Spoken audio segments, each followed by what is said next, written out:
You may have an opinion right now. Keep it to yourself. Multiple with another women, woman? at Yeah. least one that was married and at least one that was 19. Hey, what's up, guys? Welcome to another Wake Up and Win podcast here. Your host, Christina and Blaise. Good to see you all tonight. We come not bearing good news, but unfortunately some sad news. We've been actually kind of privy to some of this news for probably like 9 months, not the details of it, but we've been kind of sitting on this going, when is this story going to break and how much of this story is really legit and what's really there? And the Royce report dropped a story, lo and behold, on Dr. Michael Brown.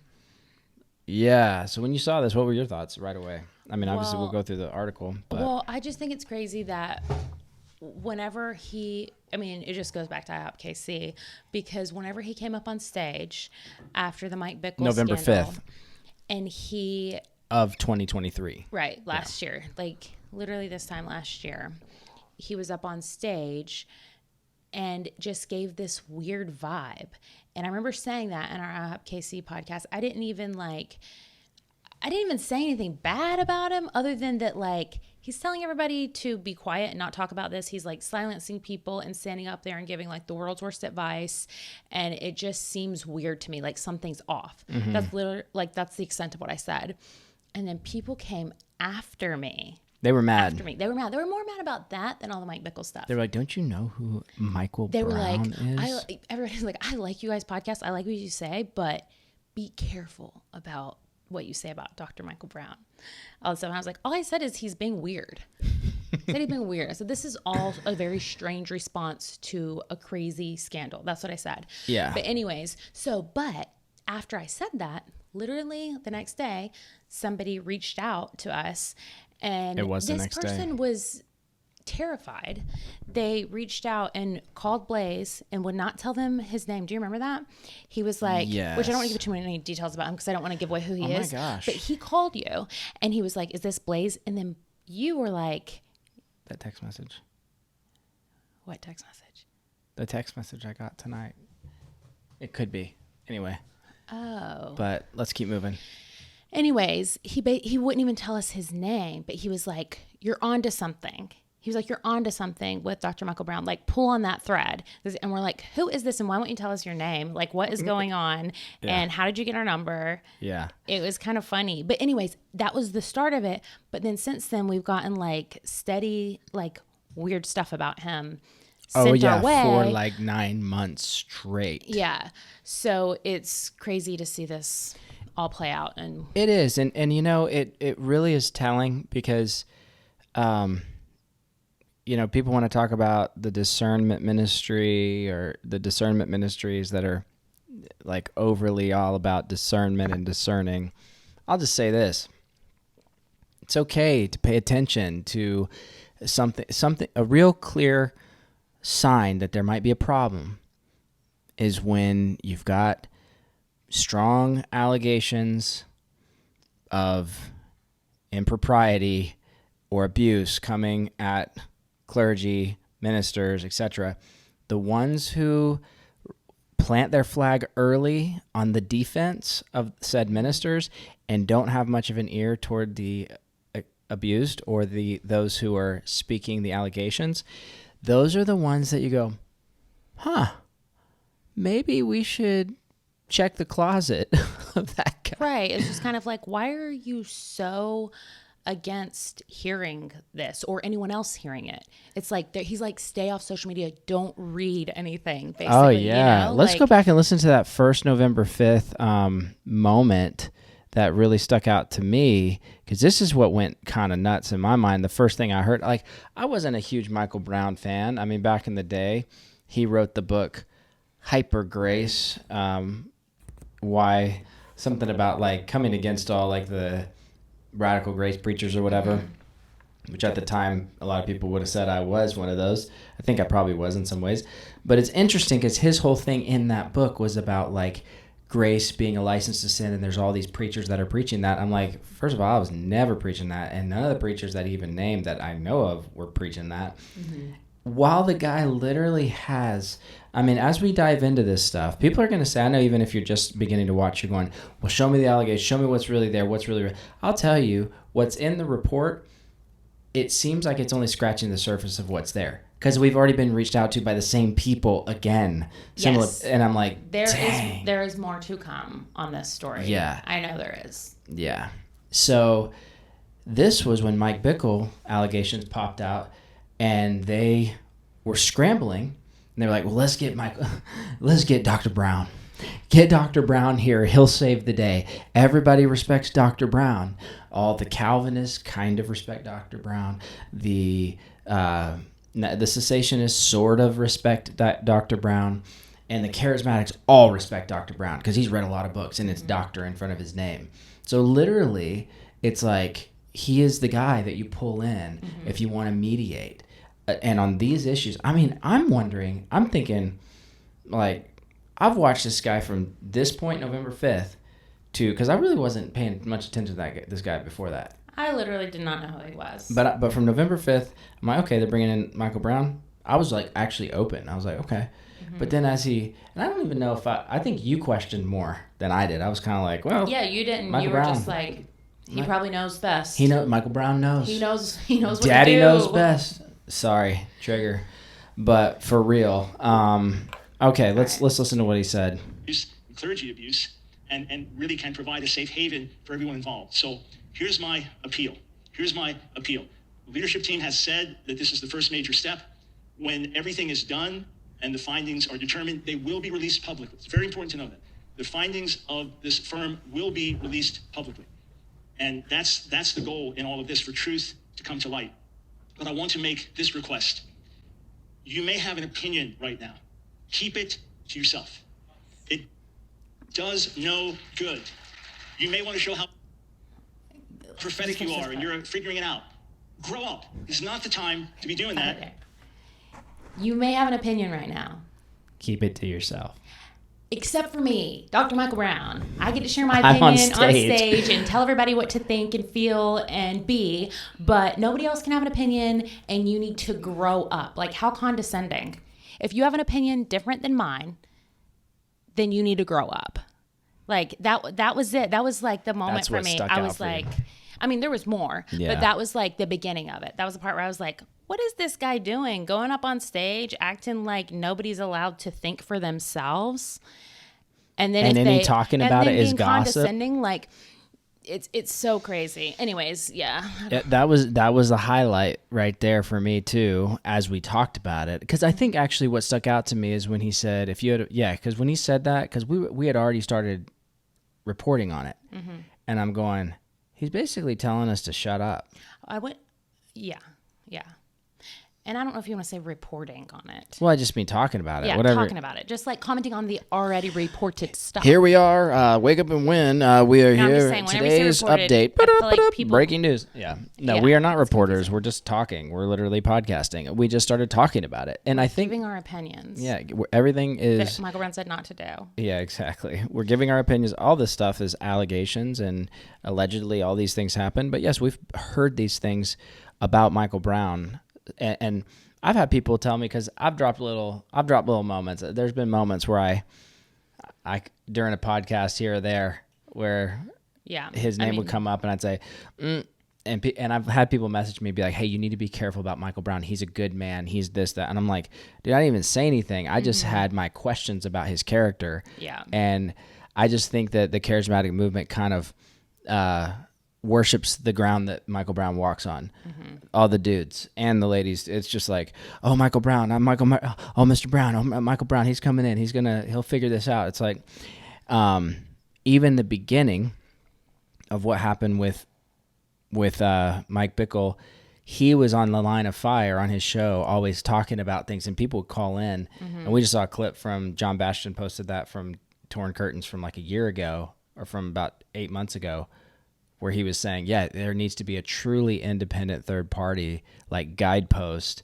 And of course, what we're going to see in here as we dive into the article is that he doesn't have a truly independent third party right now investigating himself. Yeah. He has a law firm, which is what these guys do. get some law firms involved. Michael Brown faces sexual misconduct allegations. Ministry hires third-party investigator.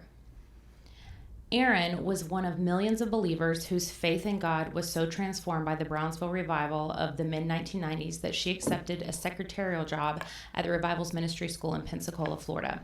But in 2002, the 21-year-old suddenly cleared her desk, quietly left the state, and has struggled with her faith ever since. Aaron told the Royce Report that she left because she felt trapped when revival leader and Fire School of Ministry founder Michael Brown, a man she called Dad, would frequently cross physical boundaries. He'd hold her hand, kiss her on the lips, and slap her bottom, she said. He was supposed to be a spiritual father, Aaron said. He was supposed to look after me. TR keeps alleged victims of sexual harassment and clergy sexual abuse anonymous, so Aaron is a pseudonym. However, we confirmed her identity with the former Fire staff Chris Bennett and former Fire missionary Catherine Marielk. Michael Brown, 69, is founder of the Concord, North Carolina-based ministry, The Line of Fire, formerly Ask Dr. Brown.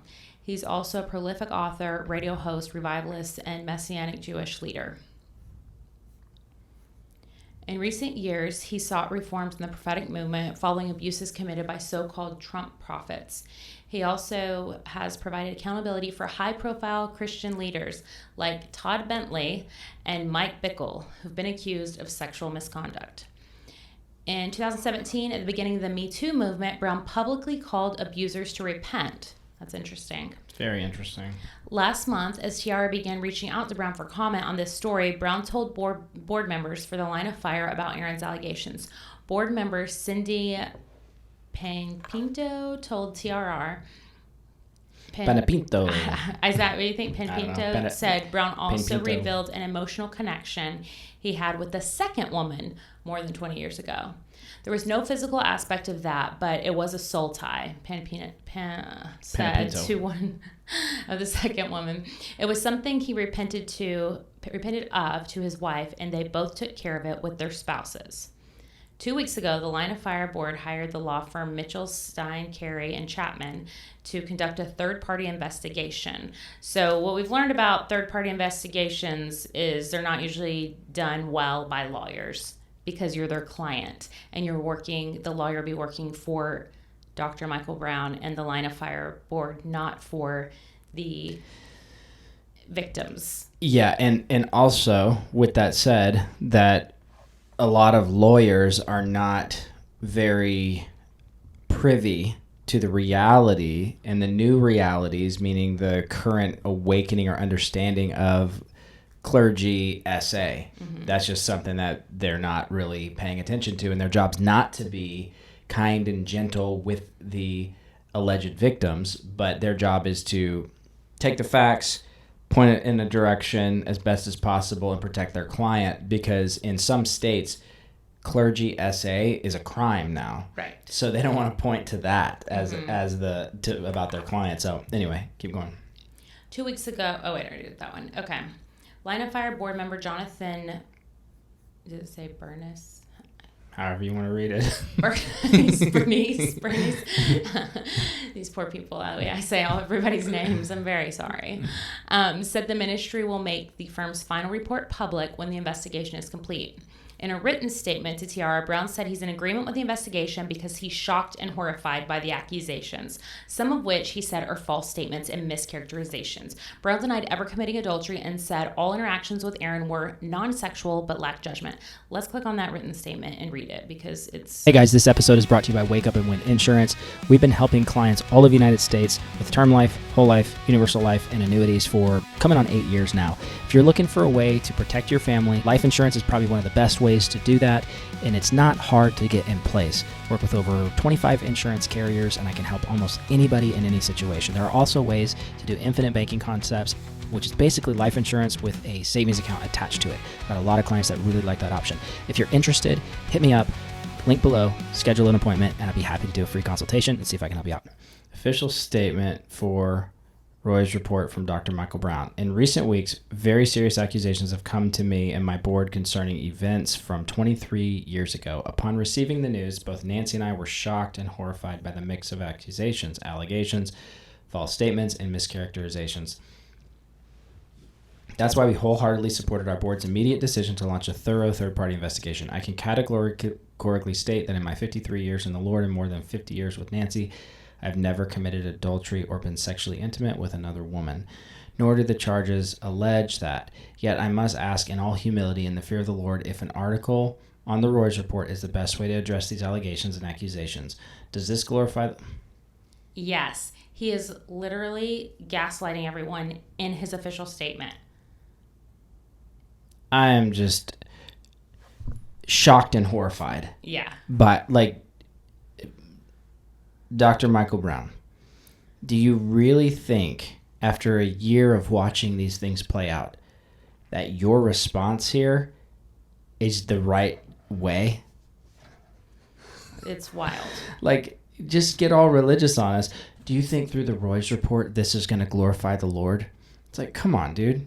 Do you think your misjudgments of slapping a 20-year-old's behind and making her call you daddy was glorifying the Lord and not admitting that that's absolutely sexual in nature? Yeah, what a joke. It makes no sense. But this is what these guys do. It's literally what they believe is unless it is all the way fully. Give me a break. Don't know the most appropriate way to say that, but unless they're having the full deal, the thing that can get the woman pregnant, right? Then it doesn't count. Yeah, it doesn't count. Then it wasn't somehow sexual. I'm like, bro, you ever heard of an emotional affair? You haven't heard of an emotional affair? That's number one. He did. I think he admitted to having one with the second woman. Yeah, and that's bad.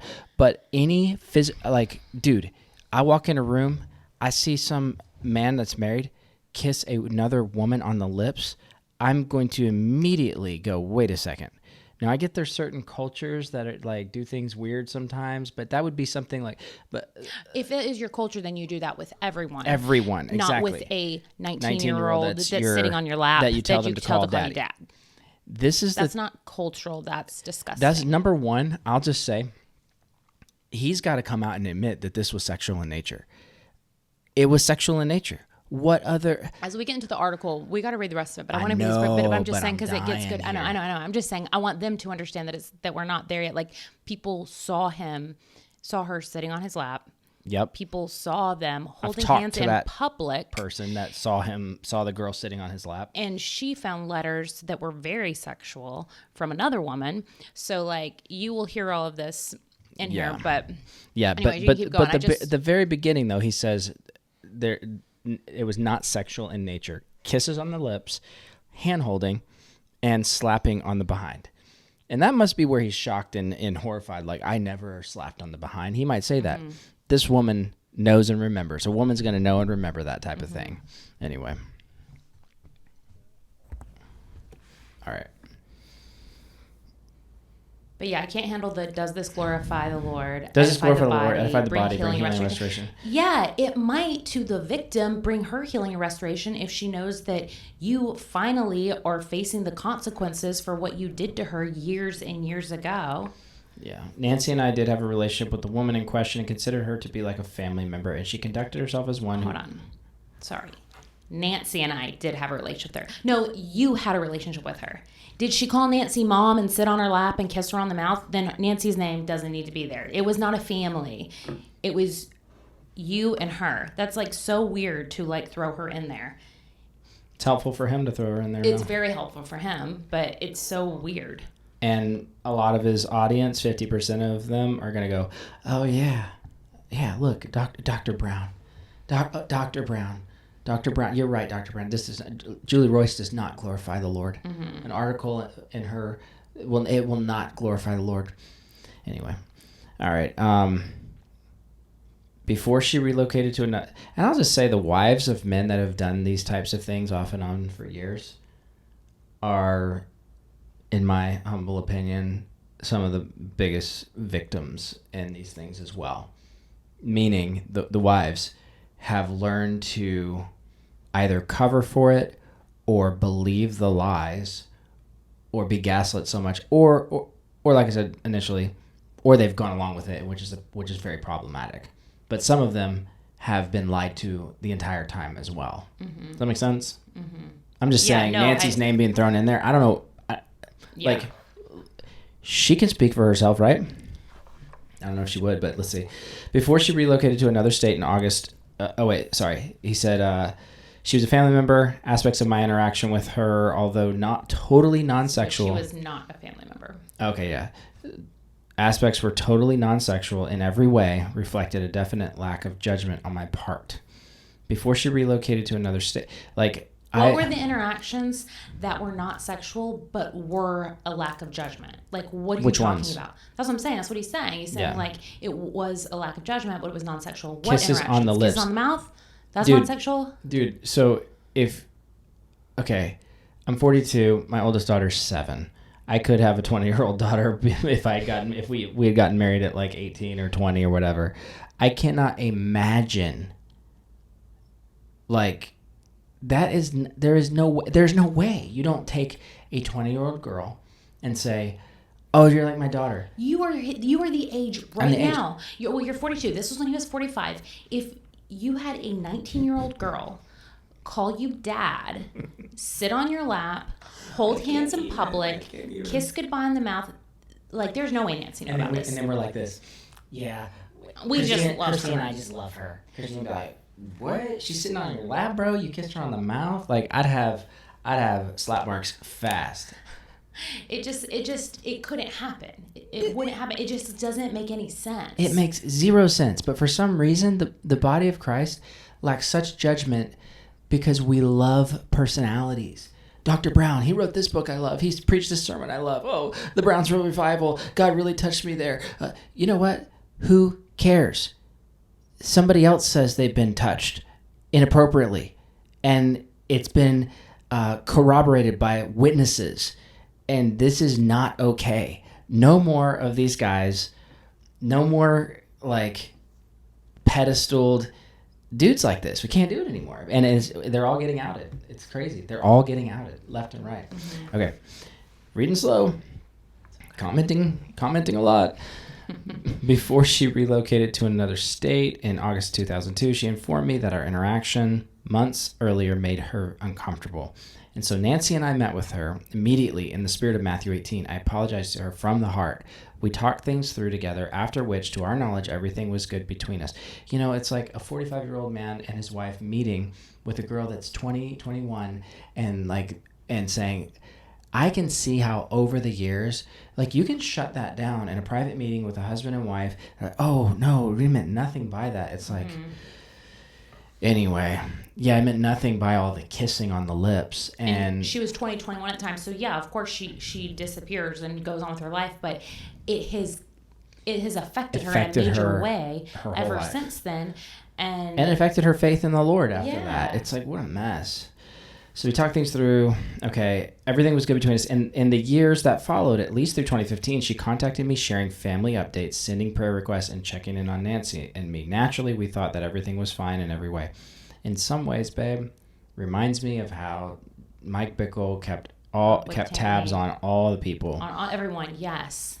There was contact, and it was tabs on everybody. And then they use that against you to make it sound like, oh, you loved him, you liked him, you were, or something like that. Or just to make it sound like everything's all good. Like, you still contacted me. We talked since then, so everything was handled. Everything was good. You know, it's like, that doesn't mean that. It means there was an attachment there. Yeah, there's an attachment, spiritual and emotional, and this is abuse on every way.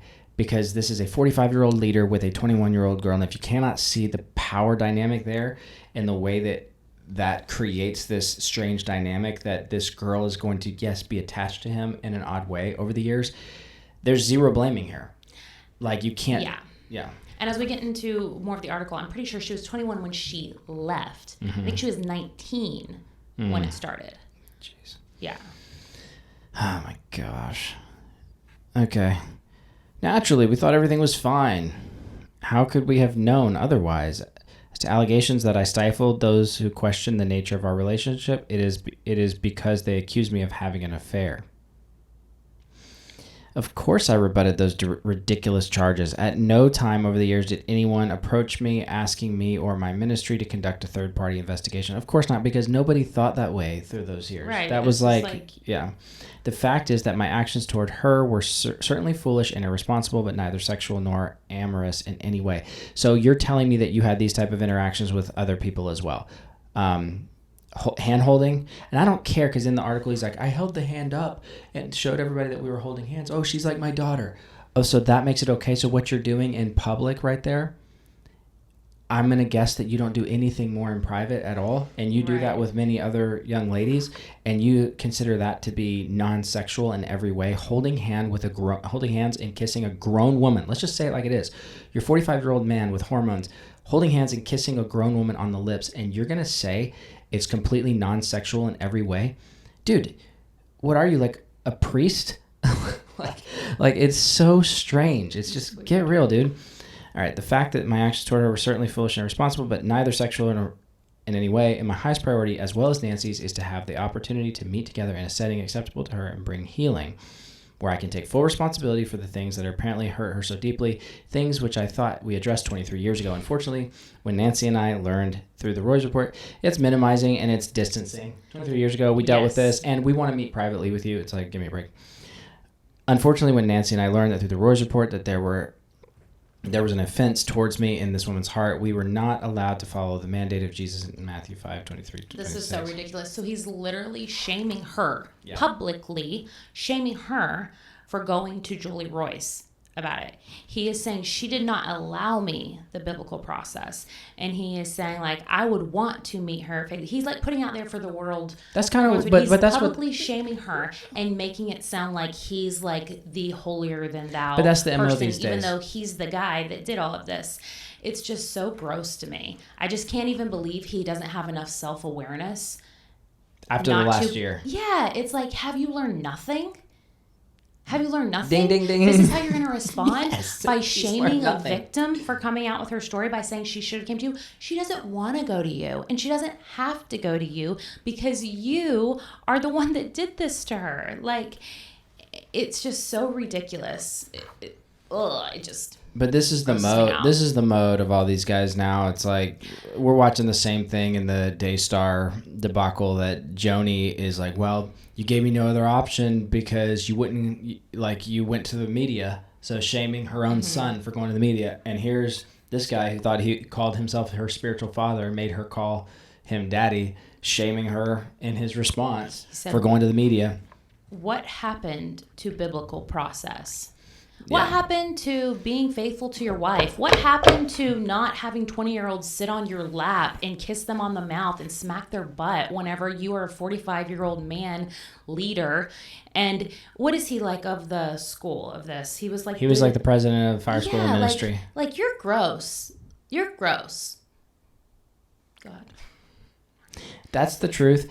That being said, if it's true that for 23 years she has carried this pain and I'm responsible for it, dude, sandwich that. It's like you're supposed to do the opposite, you know? It's like you encourage well, I guess that's basically what he did. Yeah, he like did the whole sandwich method. Like, oh, cannot believe that I caused this pain, and then like boom, boom, boom, boom, boom. How dare you go to the Royce report? And then, but that being said, if I've caused this pain and I'm responsible for it, I'm beyond mortified, and I would plead forgiveness and the opportunity to bring healing and restoration. Her well-being remains our priority. Yeah, it is wild. Like, over half the letter is about how she did it wrong by going to the Royce report and what happened to biblical process. And I can't believe this. I'm shocked. And there's like maybe a sentence in there about him being sorry judgment. for the pain. Yeah.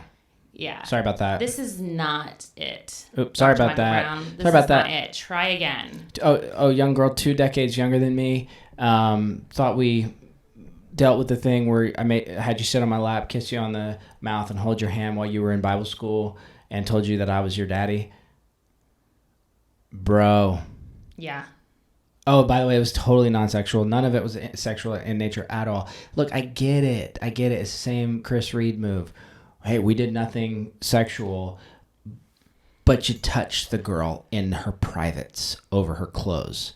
That's absolutely sexual in nature. Like, are you kidding me? Yeah. What is this? Yeah. Like, oh, we never committed. That's Bob Jones' whole thing that he told Mike Bickle and all the guys, like, you commit adultery one time and you're out of ministry. That's what he said back in the 80s.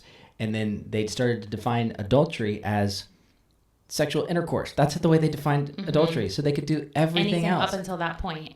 Yeah. And you're good. You can flirt around with the girl. You can go on dates with the girl. You can hang out with her. Say, oh, there was nothing sexual in nature.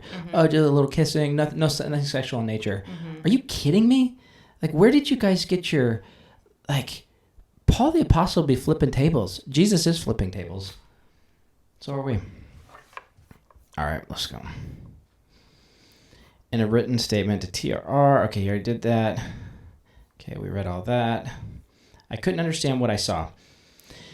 1999, at age 18, Aaron attended the Brownsville Revival School of Ministry. Then in 2000, John Kilpatrick, former pastor of Brownsville Assembly of God, where the revival originated, clashed with Brown over the direction of the ministry and fired Brown from his position as the president of the Brownsville School. Good move. Yeah, I wonder what. Go back. Wonder up what real happened. quick. It just says clashed with Brown over the direction of the ministry. Okay. Yeah, so they had a huge revival in 99. I think it was in 99, 97. And then he was in charge of everything, and he was kind of the president, and anyway, I fired him. All right, in response, Brown stated that the Fire School of Ministry started the Fire School of Ministry. It would remain in Pensacola until 2003 when Brown relocated to North Carolina. Aaron followed Brown to Fire, which is about the time that she says Brown asked her to call him Dad. Gross. This is so weird to me. Okay, since her home life was difficult, she initially enjoyed his attention and the notes they'd write to each other. Okay, this is the other part that's so gross to me. She had a difficult home life, since her home life was difficult, and he knew that, and he preyed upon that. He took advantage of her, and Preach, babe. And had her call him Dad. I just can't. You take any of these guys and they're all the same. They all do the same thing. They all find your weaknesses. Yeah. And they find it through some counseling and you're sessions. hurt. It's like a hurt inside. You're like, home life is difficult. It's like a tragic thing. Yeah. And they take it and they exploit it. Same thing with Chris Reed. Exact same thing. Yeah. So this is a letter he wrote to her. It's literally Bless you, blank. You're awesome. I faxed this before I left. You can call to see if they got it. Love you bunches, Dad. I also think, which this is totally assumption. Well, never mind. Go ahead. No, what? I don't know. Go ahead. Okay. Aaron's sister told TRR. People are going to comment on that part, and they're going to say, "Say it. What were you thinking? Aaron's sister told TRR Aaron had special access to Brown. This right here, if your husband is writing girls letters like this, because here's the thing, Mike Bickle to Tammy Woods gave her a Bible and wrote notes in it, and Diane saw and didn't like the note, didn't like what he had written, was like, hey, don't write like that or something. I can't remember that whole part of the story, but I remember her sharing something like that. Did he say beloved or something like that? Something. It was something weird. Something strange that he wrote and Diane saw it. This is the type of thing, when you see this type of communication from a man to a grown woman, dangerous. Yeah. Like, it's not, there's no way on earth Nancy just was like, oh, this is great. Yeah. Aaron's sister told TR, that Aaron had special access to Brown. I looked at it as a blessing because of the respect that we all have for him, the sister said. Aaron said she hadn't been at Fire even a year before Brown initiated physical touching. Once, she said, Brown made a big deal of hand-holding to other people while they were together in a vehicle. I see this as a kind of like, well, he lifted the hand up in the truck and he's like, you all know that I think of Erin as my daughter, and said that's why we're holding hands, because she's like a daughter to me. I see this as like a, hey, don't ever mess with me because we're good. Whatever you've seen or whatever you think you see, she's like my daughter. Yeah. I see it as that. And he makes a big deal of this as like, no, I was showing everybody. I lacked judgment. I shouldn't have done. I'm like, no, dude, you were he was showing everybody, so if anybody ever accused him of anything, he would be like, yeah, Everybody's of course, like, but yeah. it's nothing. I do that in public. I do that in front of everyone. Exactly. It's nothing. It's like was totally purposely done. And it's also very strange and very weird. You don't hold hands with somebody, and especially in front of all these other people who were like students. It's so weird. But also, what a terrible, terrible example. So you've got these other guys in the truck, or women, or whoever else is in the truck, who look up to you and like respect you and admire you, and they're all younger, so they probably, which we know they don't have like spouses yet, but you are showing them that it's okay for a 45-year-old man who is this like man of God that everyone respects. It's fine for him to hold hands with a 19-year-old woman. Yeah. Like it's just a disservice, not only obviously more than a disservice, It's a terrible but to example. her, but to the entire like student. What's community. she supposed to do? Go, no, I don't want to do this. Like, people point the finger at her, and I know how the internet is. I know how people get. They're like, well, she should have this, she should have this. Put yourself in that position as a woman that didn't have a strong father figure in her life, a rough home life, whatever was going on. And then this man of God is like, I already spent a year at the previous school and really took a interest in her with his wife as well. Then when she went to North Carolina, started physical touching, not in ways that was like, let's make out, but like little handholds and things like that. Yeah, call me dad. Writes letters like that. It's called grooming. Yeah. It's called grooming. Yeah. Okay. Then one day we were alone in his office. She said he asked for a kiss on the lips. She didn't want to do that, so she gave him a chaste peck. But she said kisses on the lips became a pattern of their goodbyes when they'd been alone. Dude. And this I wonder if he's going to deny. I wonder if he's going to deny this. Yeah. But this, anyway, it was no longer Brown was asking for a kiss, she said. It was Brown leaning down to get a kiss. I knew I couldn't stop it, or I felt I couldn't stop it. Aaron Right, said, so every time they say goodbye now, he like leans in, and there's, that's so messed up. Aaron said Brown also began smacking her rear end with his hand, which made her very uncomfortable. Others noticed the intimate, that's what I was saying, others would notice the intimate contact and physical interactions. Go ahead and you can read this part. Former fire staff Londa Parker says she saw a note that Aaron wrote to Brown. It had his name on it, Parker said. It had hearts drawn all over it. I got this sick feeling. Thank you for speaking up, Londa. Yes. Greg Montella, who assisted Brown on ministry trips, once walked in on Aaron and Brown in his office. Montella said Aaron was sitting on Brown's lap. I couldn't understand what I saw, he said. I spun around really fast and just walked right out. I thought, that's odd, that's gross. But this was in a time where people were talking so much about sonship and family and fatherhood of God. This, and Greg, thanks for speaking out, bro. Greg's a great guy. This is, I imagine, because I was in ministries when I was 18, 19, 20, through like 25, really throughout 30 years old. I was in all these different kinds of ministries, and I remember being that age, and I thank God, honestly, I never walked in on anything like that, but I can imagine walking in on a big time ministry leader that I looked up to in a moment that's not like overtly like making out or something like that, but like that is definitely inappropriate. And you're just like, I'm this little peon, this 18-year-old or 19-year-old assistant, or like up and coming, hopefully maybe God will use me someday. And then you walk in, you're like, okay. And then you just kind of like walk out. It's like, did I just see that? Am I making that up? And it's like, this dude's held this for 20 years. And I know he's told others, but it's finally coming to a culmination because thankfully Aaron spoke up. It reminds me a little bit. This is obviously more, she was sitting on his lap, so he definitely saw something.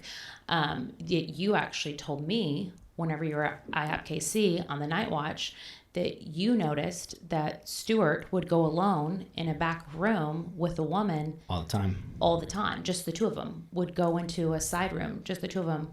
All the you time. said you noticed it all the time, and you thought, yeah, it's a little bit weird, but you're also like, but it's Stuart and he wouldn't do anything, and it's this and this fine. You know, you just I literally thought, I was like, I probably wouldn't do that, but that's Stewart, you know.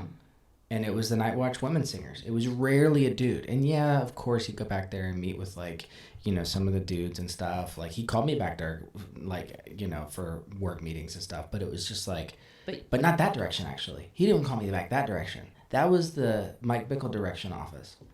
That was the one, that was the direction that led to either outside, a little book nook, or the lock box. Yeah, the lock box where you go into the office and you can lock it from.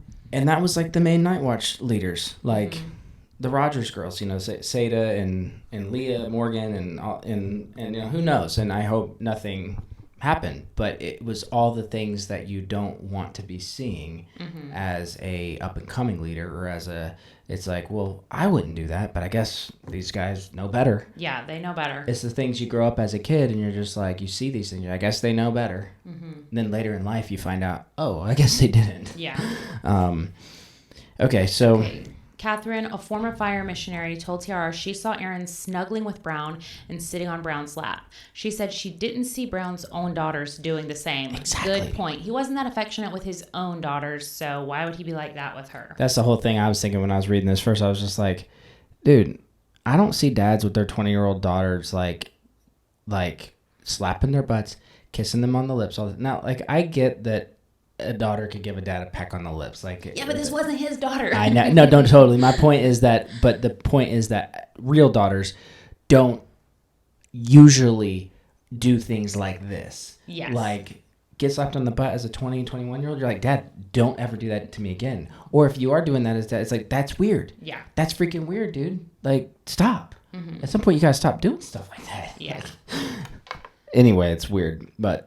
Okay, keep going. All right, Chris Bennett, Brown's former assistant, told TRR he saw Brown holding Aaron's hand in a van late at night on a ministry trip. Keith Collins, former fire school director, told TRR that he saw Brown driving alone with Aaron in a Walmart parking lot. Meanwhile, Brown's school had strict modesty dress codes and rules about dancing, even at weddings, and restrictions on unchaperoned dating, with very little grace for those who didn't meet standards, said Amber Rhodes, a former student of the Brownsville Revival School of Ministry. It was just like, purify, revival, fire, be holy as God is, live this perfect, blameless, stainless life, said Rhodes. I just got to say about this whole thing, Greg Montala put up a post today on Facebook, and when he shared this, or maybe yesterday when he shared the article, he said, I got in trouble by this leadership group, by him, for... as a godly single young man, kissing a single godly young woman on the lips. I got in trouble and reprimanded at the school by the guy that's literally doing this. Meanwhile, the married man he's cuddling with the woman behind closed doors and kissing her on the lips. Yeah. Oh my gosh. This is not a lack of judgment. Yes, it's a lack of judgment, Michael Brown, but it is total infidelity to your wife. Even if you want to pretend like she knew and she knew everything and you're just aghast at the fact that this could come out, you think this woman's just out to like make a bunch of money off you right now or just ruin you? No, she's literally held these things for years until all of a sudden she's like, oh, all of that was completely not just, that was wrong. It wasn't just like kind of like when you, if you're a teenager and you confront somebody twice your age, you confront somebody twice your age and then they kind of like smoosh it over. You're like, okay, feel better. Then you grow older and you realize what it's like to be the age of that person that was doing that. And you're like, wait a second. You're like, how could he do this? He took advantage of somebody this age? What? Yeah. Like, of course they're coming out now because they like have more self-awareness and more understanding of what actually happened.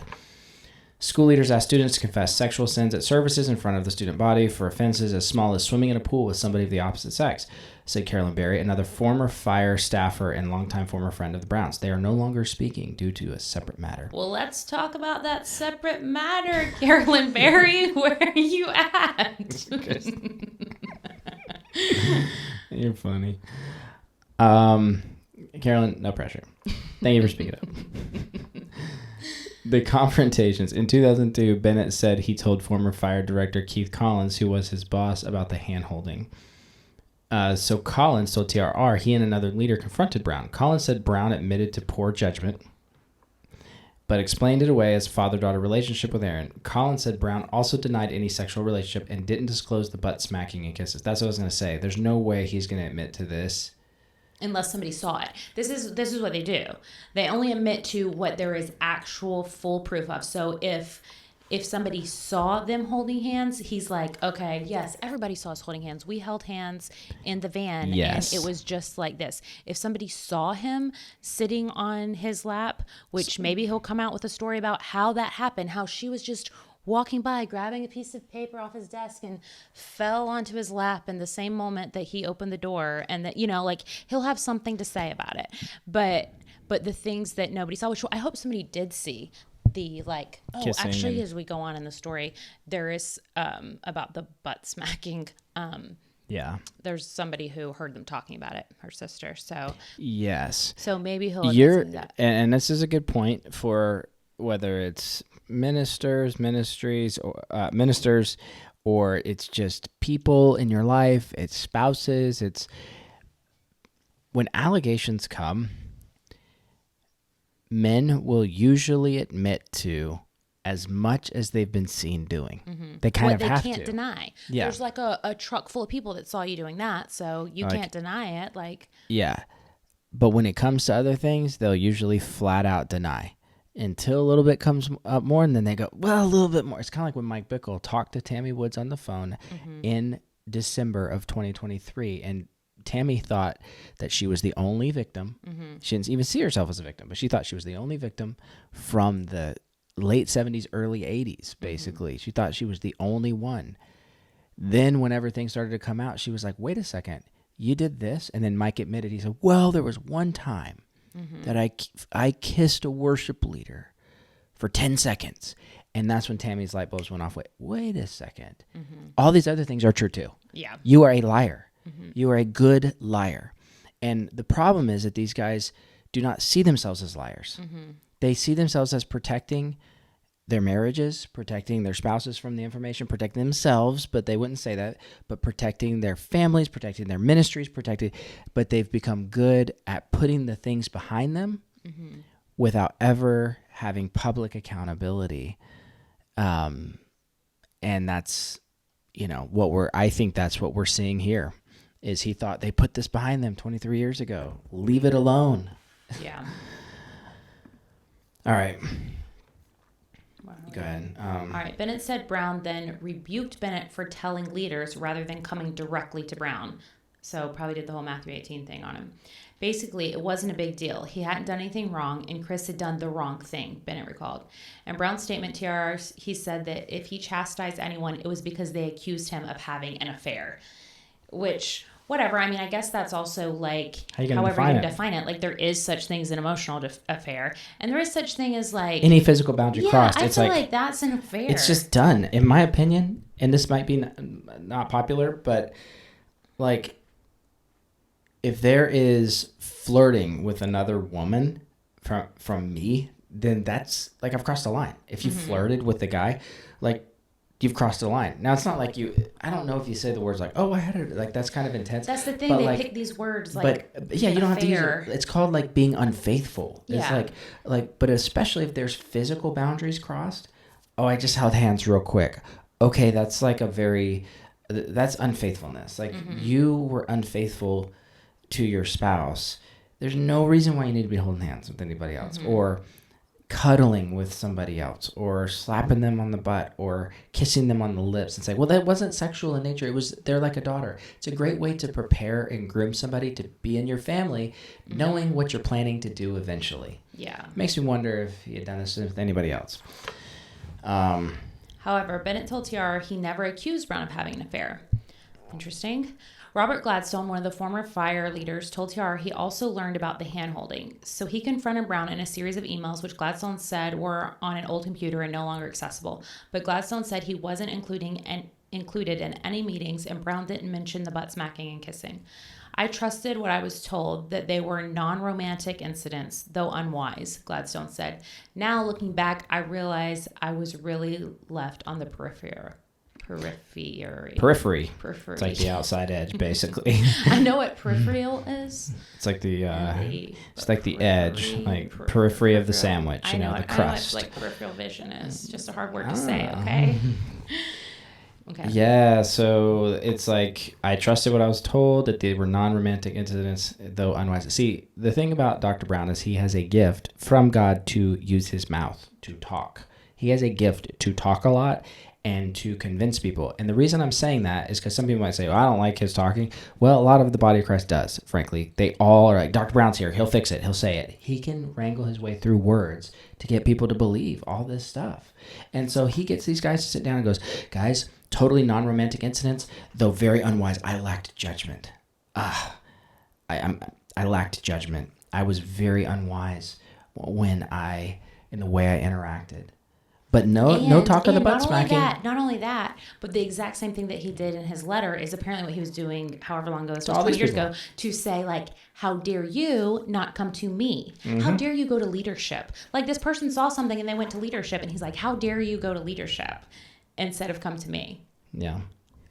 It's like flipping it. Yeah, because if you're the person doing the thing, yeah, I've learned so much this last year, I just when I can just look back through my life at different scenarios in churches and things I saw, like people that I can't even, but just like weird things. You're like, is that guy flirting with that person? Like, wait, no, like you're like, you really think going to that person is going to get the good fruit? Like, hey, pastor, you're flirting with her. Oh, thanks for coming to me about this. I appreciate that. No, that wasn't flirting. What that's called is I'm a father. I tell her call me daddy because she has daddy issues. You know what I mean? Right. She was never spanked as a child, so I'm making up for that now. It's like, anyway, it's just so crazy that you would think that you need to go to the person that's doing the thing that's going to get them in big trouble. Yeah. And no, in that situation, I get the Matthew 18 thing, but come on. I think Jesus would probably say, yeah, you don't go to the sexual abuser and be like, hey, you sexually abusing this person? Yeah. No, you go figure this thing. You go around, you go up a step higher and get the accountability involved. You go to their spouse. You go to their friend. You go to their accountability. Anyway, it's things we learn over the years, A disturbing incident happened when Erin was house sitting for the Browns while they were away. She told Tiara. The Browns told her she could sleep in their bedroom in their newly built house since the other bedrooms weren't finished.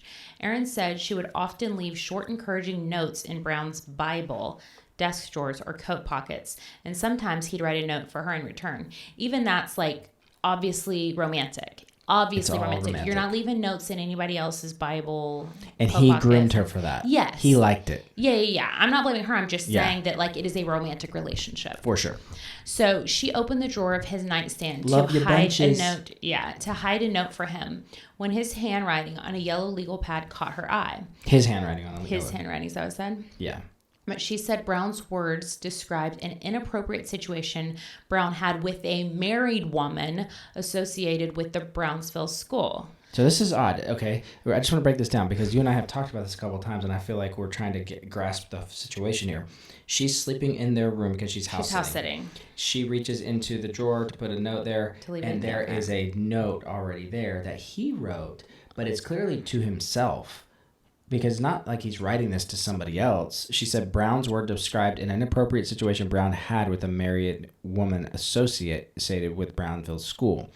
A note with his handwriting. I don't think it's a note that he's writing to the woman that he left in his... You see what I'm saying? Okay. I feel like he's explaining in a journal almost, or or writing... Does that make sense what I'm saying? I was thinking it was... Let's keep reading and see if we figured out. I was thinking it was a letter in his handwriting, as in he's writing a letter to this woman. But it described an inappropriate situation that Brown had. So it's almost like he's talking about something that he had with this woman. The letter basically, the letter basically stated that they were having a talking relationship. So it's stating that they're having a talking relationship. So is he writing this to the woman? See what I'm saying? The letter stated that they were having a talking relationship. Or he could be writing it to confess to somebody. To his wife or something, writing down and how they would dream about having sexual relations with each other and that they wanted to do things they wanted to do with each other. How she wanted to jump on it basically, how he played into that dream.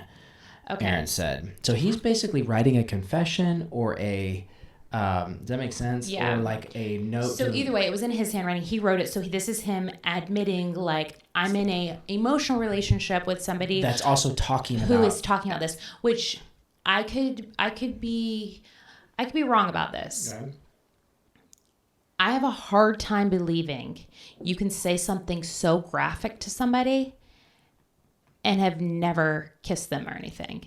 You have a talking relationship. You see this person. You're talking to them. You're telling each other all of the things you want to do to each other that are like reserved for marriage. I'll just say it that way. Yeah. You're telling them you want to do those things to them. Yeah.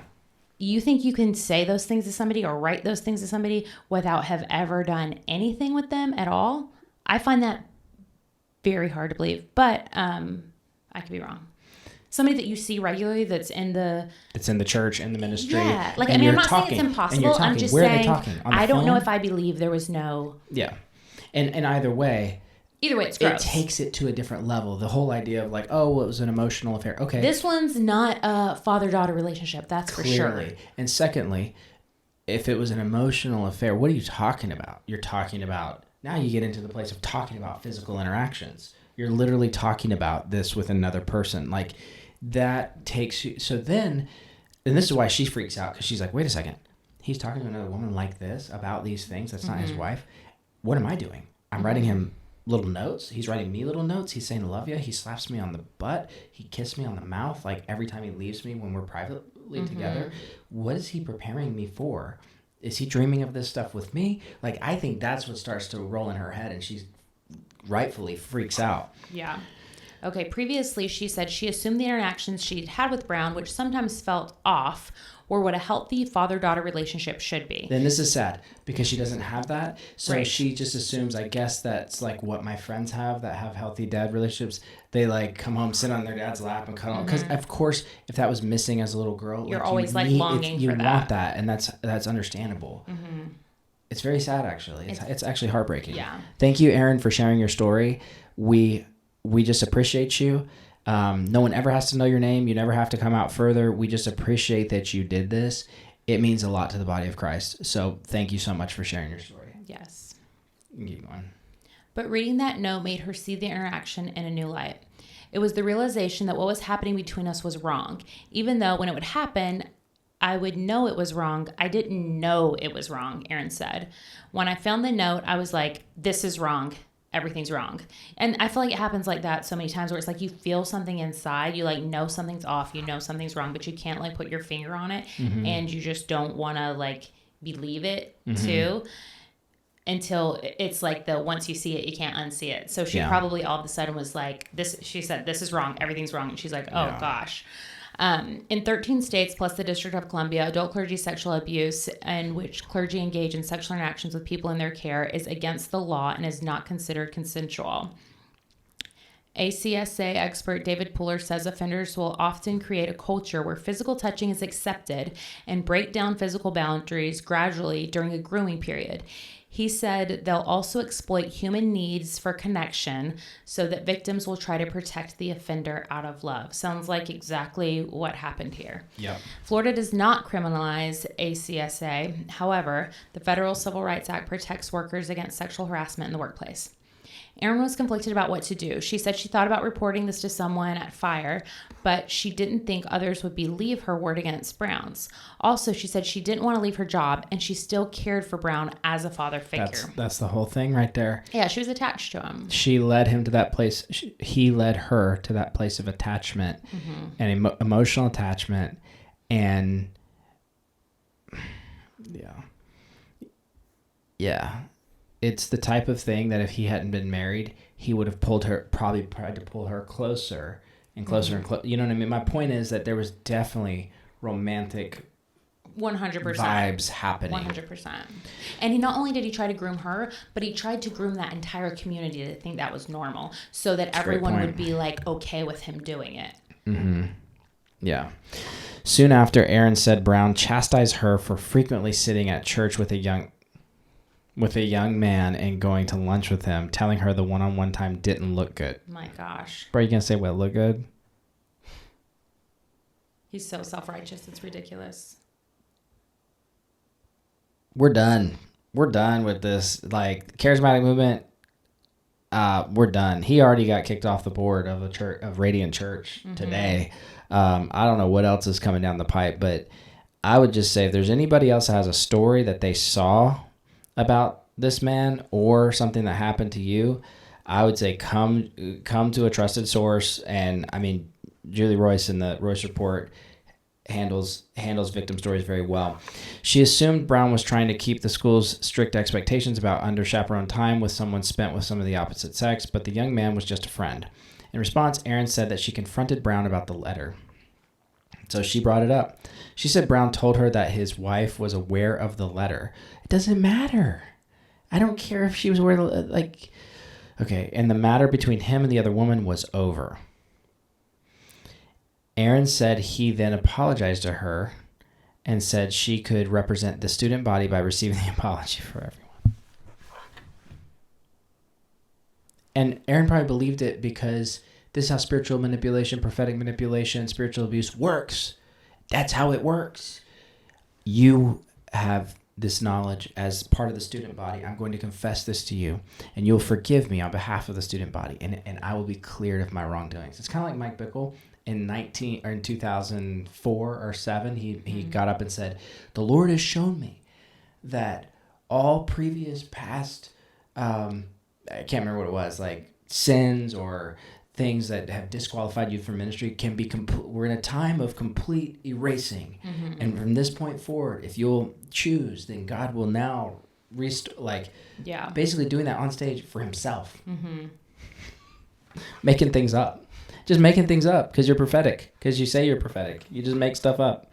Yeah, that's the other piece of this puzzle that I forgot about is this is like the prophetic movement too. So, I mean, that's not mentioned in here, but I do wonder if he was like... Yeah, this wasn't so prophetic, actually. Brownsville and Kansas City was completely different feels. Brownsville was like, Steve Hill, I think that guy was legit. Like, he's the guy that actually kicked off the Brownsville revival, Pensacola revival. I mean, it was fire. It was powerful. It was awesome. Like, and he didn't have any allegations like this at all. He died of cancer in 2015, I think. But yeah, the movement was like very evangelical and very much people getting saved left and right. I mean, people coming back to the Lord. So it wasn't. So, but at the school, was that like a... I don't think they had prophetic training so much. It was more just was it the environment? I don't know. Charismatic. I'm Charismatic, asking, was for like sure. Charismatic where people are like, I have a word for you. I don't know. I had a dream about you. It was like that, honestly. Maybe it's not. And maybe that's why it's not mentioned in here. Years Five ago. Guys? I met the Five Guys. I met the Five. Me too. You, I know that one. You might have had Five Guys, but I met the Five Guys actually who make those burgers. No, but I met fire people in Florida in 2000 years ago when I went to a school down there, and not to fire school, but I went to like this like evangelism training event, and all these guys were there. They were not the type of like, the Lord showed me this about you guys. Okay. But they were very much like, let's go evangelize on the street right now. Okay, let's get filled with the Spirit and go evangelize. Those type of guys. Okay, that makes sense. So anyway. Soon after Aaron, while at work, he and Brown's wife Nancy basically told me that I represent the student body of fire, and they asked for my forgiveness, and that was good enough, and they didn't have to go public. See, here's the thing. I think Nancy over and over is having to do this kind of thing with him, and he somehow is convincing her not to, like, it doesn't need to be public. It'll hurt the body of Christ. It'll hurt the school. It'll hurt, and they're just kind of like, yeah, and that, so it makes you wonder what else has gone on over the years. And I mean, his big statement is like, nothing has happened over all these years. It's like, okay, we could believe you, but the problem is that you won't even come clean just on the basic stuff, and you expect the body of Christ to believe that you were holding hands with a 20-year-old grown woman and making her call you daddy, and that, oh, you're just so pure-hearted. Wow, Brown is such a pure-hearted man. All these people that confronted him about it, he convinced that was true. So he thinks he can do that for everyone now. And not going to happen, dude. It's not going to happen. It's not going to happen, bro. Like, if you saw me holding hands, I'm 42 years old. I got 3 kids and a wife of 10 years. If you saw me, Dr. Brown, if you saw me holding hands with a 20-year-old young lady, you would think it was highly inappropriate and romantic Yes. And if I told you, oh yeah, she calls me daddy, and I hold her hand, if just the things you've admitted to, you would say that is so inappropriate. You wouldn't just call it a lack of judgment. You would say it's romantic in nature. You would. So what does he want us to believe? That he's like an angel? Yeah. I don't know that he's technically admitted to that. Just want to clarify Which that. thing? Oh, the hand holding. Yeah, the hand holding. Okay, Sorry, I but thought you were not the saying dad like thing? He said dad. He literally says dad in his note to her. Okay. Is Love that you the bunches. only two things Dad. you said? Yeah, those are the only two Okay, things I sorry. said. I didn't say the butt like, smacking and and the kissing. kissing I on didn't the say okay. these are just the two things. Hold Yeah, me just the two things is enough. Yeah, it's enough. Yeah, you're right. So, all right. All right. Soon after, go ahead. No, let's do it together at the same time. All right, ready to go. Soon after, Erin, while at work, said she saw the woman referenced in the note she found who didn't work at Fire, accompanying Brown into an empty room nearby. Okay, so after he apologized, after she read the letter about this woman and what they want to do to each other, Christina, then he apologizes. Don't assume this. Then he apologizes. He brought her into a private room to apologize. Then he took her into a private Her room. as in the woman that was in the note about the sexual dream stuff. Yes. Brown had previously told Erin his friendship with this woman was over, Erin said. But now they're going into a private room, just the two of them. Tiara could not contact the woman, and her family declined to comment. I can understand that. Yeah. I can understand that.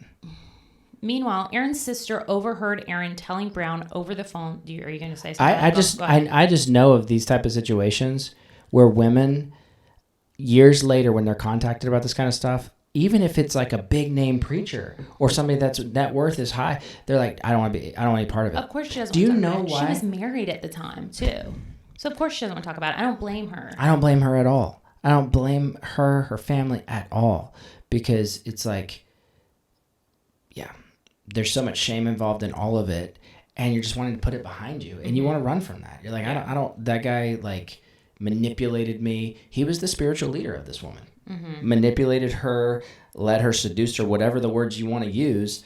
But yeah. But it is interesting. I mean, obviously, that Erin they saw. declined to comment but they didn't deny any of it, which I don't think. Anyways, okay. Meanwhile, Erin's sister overheard Erin telling Brown over the phone that the butt smacking made her uncomfortable. So she's on the phone with Dr. Michael Brown. She's like, hey, I'm uncomfortable whenever you smack my butt like that. And the sister heard her say that. So the sister told the woman's parents. Then the parents confronted Brown, but never talked about Brown again, both Erin and her sister said. So they did confront him about smacking her on the butt. I wonder if he denied it. And I wonder if her parents are still around, or if they're, I mean, obviously. Well, maybe her sister and both her parents knew that this was happening. The butt smacking was happening. Yeah. It's like as soon as the dad finds out that his daughter's getting her butt smacked by the preacher, it's like, dude, don't pretend like, oh, because like as a whole situation is maybe an unstable family, unstable home. It's like, okay, so you're going to pretend like that's how dads treat their kids? Mm-hmm. You're smacking my daughter on the butt and she's 20 years old or she's 19 years old. Dude, like get out of ministry. Yeah. Get out of ministry. Without ministry, you don't look so cool. Without being on stage, you don't look so cool anymore. You don't have the credentials anymore. You don't get the mic. Now you're just a person in the crowd. You don't get to smack 19-year-olds on the butt. That's why these guys need to sit down. Mm-hmm. Because the power is what makes them. I'm not being weird here, but just let me say this, and this is not about Michael Brown. It's about everybody. The power makes these men attractive. Mm-hmm. It's the power and the money that makes these men attractive in so many situations where they can just kind of get away with these things. It's not even that women are attracted to them. It's that they don't know what to do often when these men do these things. Mm-hmm. Like especially through the grooming process. You guys know what grooming is. It's preparing somebody to let little by little by little. So, hey, you can call me dad. Well, that seems nice at first. Well, I mean, Dr. Brown wants me to call him dad. Okay. It's not like he's like, hey, call me dad. It didn't come across as sexual in nature, I'm sure, when he said it. It was grooming. And then it was like, you know what? You're my daughter. I love you. You're my daughter. Mm-hmm. You know, it's like suddenly you're like, and then one day he's like, you know, maybe months later, hey, I'll see you later. Bye, Dr. Brown. You know, bye. Give me a kiss. She's probably like, what? Just give me a little kiss. You're my daughter. I love you. You know what I mean? And she does it. Mm-hmm. And then from then on, he just does it every single time. Yeah, and it even said at the beginning, like, she had special access to him, which she thought was Everybody cool wanted, because yeah. everybody wanted that, and he made her feel special, like she Yeah. was his daughter. So it even started like even more subtle than that, to where she was close to him and had special access, and all this stuff before that happened. So yeah, Period of time where nothing's happening like that, and then sudden things and you happen. just feel so You already honored feel that safe. you're like, yeah. Yeah. Meanwhile, Aaron's sister overheard this. Okay, they confront him. The week Aaron was scheduled to attend the wedding of one of Brown's daughters, she suddenly quit her job to escape the situation with Brown. Brown later told her that people were speculating about their relationship and her departure, and that John Saba, Fire's director of missions, was going to call her. The gist of what heads up, this is what you need to say. The gist of what I was getting was, hey, I'm just calling to warn you so you make sure you say it right, Aaron said. And then Mr. Saba called me, and of course I was like, oh no, nothing ever happened. Well, of course she's going to say that. She's 21 years old or 22. TRR reached out to Kava multiple times, but he didn't respond. In Brown's written statement, he wrote that he believed he properly resolved and apologized to Aaron in 2002. Go ahead. Well, we already read the whole letter, so do you want to? Oh, yeah, we did. Okay. Okay. Former fire staff Londa Parker said she knew some friends had confronted Brown for the hand-holding and lap-sitting. After Aaron's departure, Parker said Brown left for several weeks, a break that Gladstone also said he remembers. When Brown returned, Parker said Brown told the church Brown had been under heavy discipline from God. Parker said Brown didn't say anything about the sexual misconduct. Instead, he told the church he'd choked on a hamburger, which was his wake-up call from God for his poor eating habits. Have to stop right there. That's ridiculous. Because here's what he's doing. I can only relate this to a pastor that we once had, who would talk about his health and his poor eating habits and his sin Was gluttony. He actually gluttony. did. Yeah, he actually did. Which this is different because Michael Brown is obviously very thin. But I'm just saying it makes it sound... No, I'm dead serious. Like that's literally part of his... He wrote a book about changing his eating. I literally just saw a picture of him standing next to that guy at the Brownsville Revival, and he was not bigger. overweight. He was bigger. Yeah, he was bigger. I think you're going to have to fact check that. I'm serious. He has like a thing about like, look how much bigger. He's not like he's like, he's bigger. Okay, and he talks about that in his story. Okay, fine. Well, fine. Because now he's just very, yeah. Okay, fine. I didn't. Let's do a side by side. You want that keto? Before and after. You want that keto? Okay, so fine. The hamburger story is true. But here's the thing about it all is that they use these things to make them sound relatable, and like that's the worst thing he ever did. He's like, oh, God's been really heavy disciplining me because I eat unhealthy, which again, I do think that like I'm all about eating healthy, and she got us on keto literally in 2018. I'm just saying like avoiding processed foods and sugar and things like I'm all for it. Truth. I do think that like you and Dr. Brown can really relate on this. I'm just saying, but to act like that is the worst thing you've ever done, and that's what God has to discipline you for, is for eating hamburgers. Like, get out of here. But this is how Bro, like self-righteous. High protein diet, hamburgers, just no bun. Yeah. But yes, it is but very. You know what I mean? But it does come you across see what that I'm way saying? for What sure. he's doing. God Instead has of being like, I've been under a heavy season of discipline because of how I groomed a student at our school and was unfaithful to my wife with multiple women. At least one that was married and at least one that was 19. I think sitting on your lap, holding hands and kissing on the mouth is being unfaithful. And I also think that having an emotional affair and then talking about having dreams of sex with them is like completely... It's like you're under heavy discipline for that. But you're going to come back and be like, yeah, I was under heavy discipline for my eating habits. Like, get out of here. Tell us about it. What happened? Well, joked on a hamburger and God brought conviction. It like makes you sound so holy or something. That's the worst thing that you... I don't know. I just don't like it. I don't like it. I think that people are going to, the comment section can't handle when we laugh at stuff. I'll tell you, therapists in these types of situations say that a good sense of humor helps you get through the tragedy and trauma of all this BS, frankly. And so, over the last year, we've heard devastating story after devastating story after devastating story, hero fallen, hero fallen, hero fallen. And to keep a sense of humor in the midst of it is necessary. So get over it that we like each other and joke around while we read the article for 2 freaking hours. We gotta keep it light somewhere in this thing. I just think it's just so mind-blowing. It's like I'm picturing this scenario. So tell me about your retreat. Well, I was under the heavy discipline of God. Man, that sounds like some Charles Finney stuff. Like, what happened? I grabbed a burger on the way. I choked on it. I saw my life flash before my eyes. I saw 5 guys flash before my eyes. And I realized I need to change my eating habits. Wow. What else? That's it, man. That's it. So calling the church to fasting and prayer along with me. What else is going on? Oh, well, there's a few like possible infidelities, butt smacking, but that's just side issues. The eating thing is all right. After Aaron's departure, okay, that's the deal. Oh, here we go. Parker said Brown didn't say anything about sexual misconduct. Instead, he told the church. Oh, wait. You just can't be asked this, huh? Like, I met those 5 guys.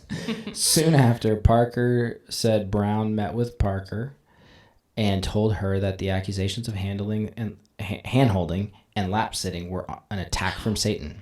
Ooh, an attack from Satan. Sounds very similar. Sounds like an attack from Dr. Michael Brown, but... Yeah, exactly. Aaron was attacked and groomed in a very inappropriate way. She said Brown rebuked Parker for gossiping and trying to harm his ministry. Aaron said she initially kept in touch with Brown by email because she struggled to let go of their father-daughter attachment. She eventually got married, had children, and tried to move on with life. And from Brown, yet she continued to struggle to trust God and faith and have faith leaders after that. I'm sure. More confrontations and calls for repentance. Whoa, babe, we were going so slow, huh? My goodness, No, it's almost okay. Finished, but I do want to read these texts. I do too. All right, go on. All right, here we go. More confrontations. 15 years passed as Brown became more public about calling out abuse. Former fire staff and missionaries redoubled their efforts to confront Brown. This is the mistake that Dr. Michael Brown made as a person with this shady past. Mm-hmm. If he's really trying to keep this in the past, this man shouldn't have thrown himself in the middle of every single scandal on earth saying he's going to restore everyone or figure out the truth. Yeah, because like what it did was it made all his people that had been through this. Wait, you've been in some weird situations. You're the spokesperson? Hey, wait. I've seen this one. Yeah. In 2017, Catherine, a former missionary, wrote to Brown to confront the lap-sitting and inappropriate relationship with Aaron. Let's see what she wrote. Okay. October 18th, 2017. Go for it, Christina. All right, so this is a quote off of his page. So many women are coming forward and saying, me too. I've been abused as well. But where are the abusers coming forth and saying, me too, I'm guilty of sin? We desperately need the Lord's intervention in our nation today to heal these wounds and bring massive repentance. Quote off your page. So this is the lady that shared the quote that he wrote. Quote off your page. This is hard for me to see coming off of your page. With the women coming forward, sharing stories of sexual harassment and being mistreated from men in their lives. I can't shake out... can you stop moving it? I can't shake out... I can't shake out of my head a situation you are involved with that leaves many questions. Now that I'm an adult myself, looking back on that whole time and the relationship you had with her was completely inappropriate. And I don't know why so many were blind to it back then. She was a beautiful young woman who was working personally with you and Ryan at ICM. And she went around calling you, quote, daddy, unquote. You were seen by several witnesses walking around holding hands. I saw with my own eyes her sitting on your lap, cuddling up to you and being very physically intimate with you. She was at least 20 or 21 years old and not your daughter or granddaughter. She had a bedroom in you and Nancy's mansion. Oh, he's a mansion in Alabama that no one was allowed to enter. And make it look more disturbing. Let's see. She disappeared and no one said one word about it. My mom had tickets to fly to Maryland for your daughter Jen's wedding with blank. And the night before, she skips town and you and Nancy had not a thing to say about it. Being a woman now, if I ever saw a leader treat, touch, and have the relationship you visibly displayed with blank with either of my daughters, you would have lost your job and been exposed. And I'm sure my husband would slap you around. totally speaking Catherine, for him. Way to go on this. This is a great message. text. This is a good message. And I'm proud of her for real. I can't believe she held this since 2017. She wrote this in 2017. And it's been almost, that's crazy, babe. Yeah. So, in all this time, you were cozying up to blank. Nancy was never seen for years and completely not connected to your church, ministry, or any visible part of your life to anyone else's eye. I was told this as well by one of those people. You were very ready to expose and call out other people's sins and shortcomings, but there are secrets your own family has covered and kept, swept under the rug, and never confessed. I am good friends with people who went to Heartland and knew people personally involved in your family situation down there. I know for a fact there was no public repentance and confession, but a sweeping under the rug, and a short time later, Ryan has given leadership over the students at Fire. This, coupled with the blank situation, has my head spinning when you are calling out other abusers, when this hits so close to home for yourself and your son-in-law. I'm not looking to point the finger, merely get this off my chest since you are so vocal about calling out other issues when you should be prepared for people to call out yours as well. Take it or leave what I wrote. Just want to let you know that myself and many others all know the dark secrets your family hides behind, and it is hard to see you calling out so many others, addressing other sexual sins when you have never, some of it's cropped off. I'm not looking to point the finger. Okay. When you have never confessed your own, at the very, very bottom. Okay. That's the end of that. So that was a good message. And look. Yeah. All right. So he responded. He said, Catherine, your message leaves me speechless, to say the least. First, the whole purpose of my article was redemptive, to encourage people to be vigilant when it came to sexual sin, and to say there was a place of healing and repentance, and where appropriate, or I guess in restoration, and where appropriate, repentance. Second, you have... Look at this.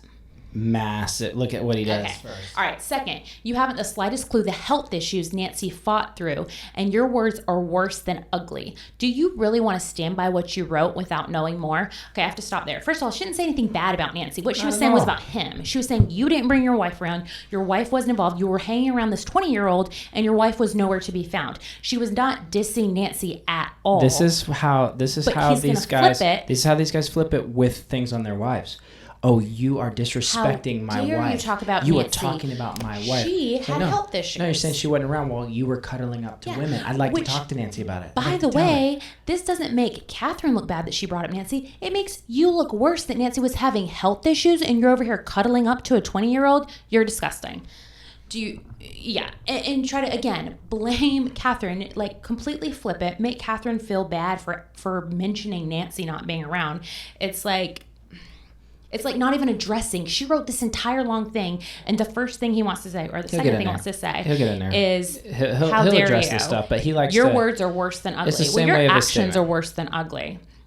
Okay, third, Blank did not have a bedroom in our house. Where in the world did you hear that? And there are no dark secrets hidden here. In fact, after she moved to Blank, there was nothing sudden about it. She moved to be close to the guy she married. Some folks from Fire called her, thinking that something had happened. When she was told that there were claims that something inappropriate happened with me, she burst into laughter, and the callers were quite ashamed. They recounted everything to me in detail. The fact is, everything was public because there were no secrets, nor is something I never confess. Please, could I have acted more wisely in public, seeing that she was leaning on me like a father figure? Of course. Was there some kind of hidden sexual sin or predatory behavior? God forbid.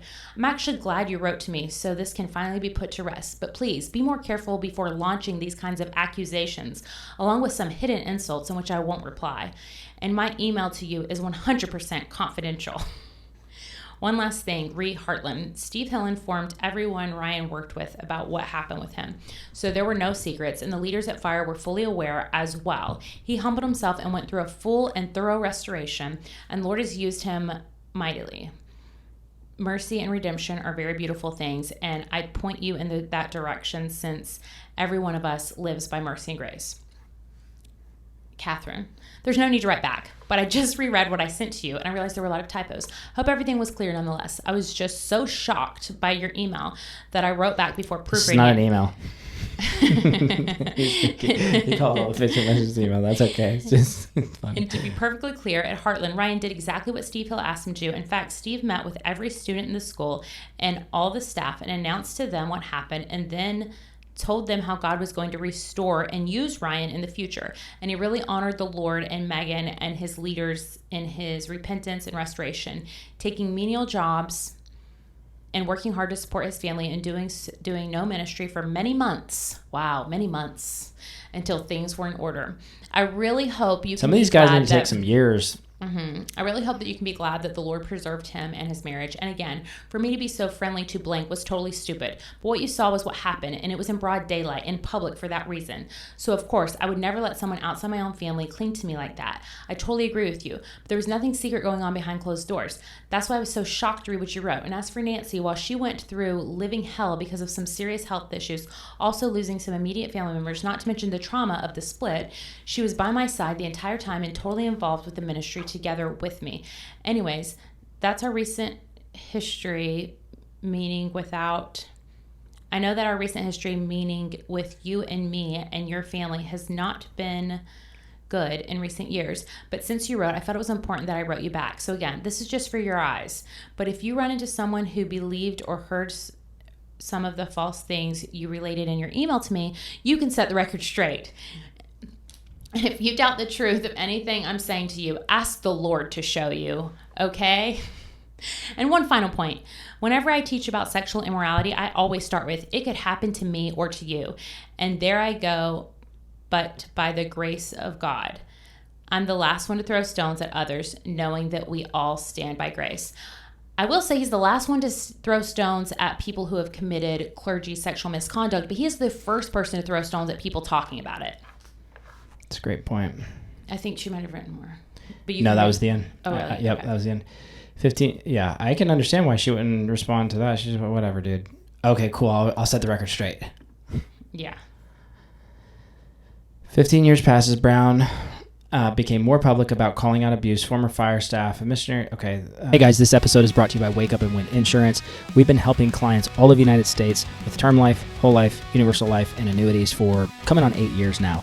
If you're looking for a way to protect your family, life insurance is probably one of the best ways to do that, and it's not hard to get in place. Work with over 25 insurance carriers, and I can help almost anybody in any situation. There are also ways to do infinite banking concepts, which is basically life insurance with a savings account attached to it. Got a lot of clients that really like that option. If you're interested, hit me up, link below, schedule an appointment, and I'd be happy to do a free consultation and see if I can help you out. She also questioned Fire's hiring of Brown's son-in-law. Oh, it was his son-in-law, Ryan Bruss, who I think currently works at Kevin Zadai's ministry.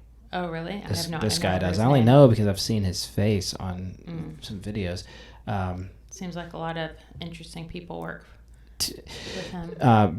Brown's son-in-law, Ryan Bruss, to work at Fire shortly after Bruss was removed from Heartland Family Church in Dallas. Bruss was fired from Heartland for misconduct with a young adult student while Bruss was president of Heartland's School of Ministry, according to Jeff Baldwin, former Heartland College pastor. Brown texted Catherine to say that Bruss went through a full and thorough restoration for many months. Yeah.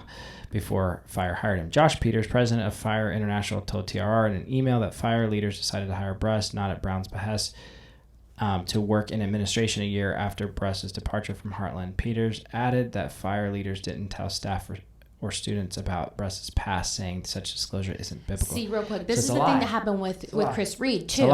It's like if you are going to be on staff somewhere and you recently, months ago, abused a student that you were in charge of, everybody at this new needs to know ministry, all of these students need to know because you are not a safe person. Yeah. But and it's not right to the parents. It's not right to the students. It's not right to anyone to just let them come in after But they say that. disclosure of someone's past is not biblical. But it's actually, first and foremost, I don't think these guys should be reinstated to ministry. And I think that should be okay. Professional ministry, I think that should be okay. Maybe they need a decade. I mean, geez, the Lord tarries, you're not going to die. Like, you can do something different without getting the praise of people. Oh, well, I'm anointed, I'm called. Dude, I get it. Like, sometimes you can take a seat. Sometimes you can take a seat and like still be anointed and called in your family. And like maybe you need to take all that energy to be on stage and put it towards your spouse. For real. Put it towards your kids for a while. Put it toward, instead of pursuing other people's kids. And they've got to tell the story if they're going to put them in ministry. Because like, hey, just like, FYI, this guy had this problem at the past school that he worked at. It's been a year, and this is the process he went through, and he's here for Q&A. Go. Like, yeah, it's like disclosure isn't biblical. It's like probably because you really shouldn't be hiring somebody like that to be overseeing. It's not a good idea. Yeah, it's like, a terrible idea. Then it doesn't. You don't have to have disclosure if you go get a job. Well, people, people would say, well, then where's the restoration? Again, where biblically? Somebody point to me biblically where restoration mentioned by Paul the Apostle has anything to do with a restoration to ministry. A minister that is immoral and then is restored to ministry, that those verses have to do with something regarding ministry. It has nothing to do with ministry. Rick Joyner tried to make it into this thing. That word there in Galatians, restore them gently, means restored to former place. It's like, come on, man. Like, it's former place in the Lord, former place with your family, former place in the body of Christ. Not like, okay, let's make him an apostolic leader again. Let's put him in front of people to get so that these people look up to him, and then he can groom them again.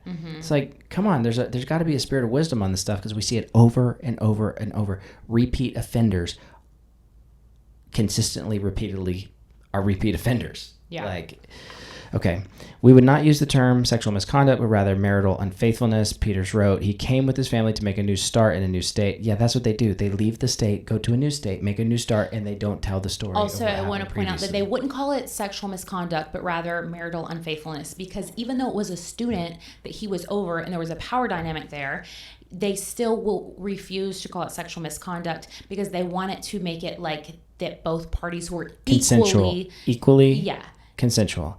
And that's just not the reality. And we're seeing some legalities now, because as time passes, there are clergy abuse laws put in place in these different states. So it's going to become more and more dangerous for these sexual predators to have jobs as ministers, which is a good thing. If you're picking out girls who don't have a good father figure in their life and you're telling them to call you dad and sit on your lap, you are a predator. Or if you pick out girls that just have a really pure heart and like are fear God and want to listen, like look up to you and want to hear what God might be speaking through you to them, and over a year or two you groom them and then suddenly you start to make your moves, same thing, because it doesn't matter.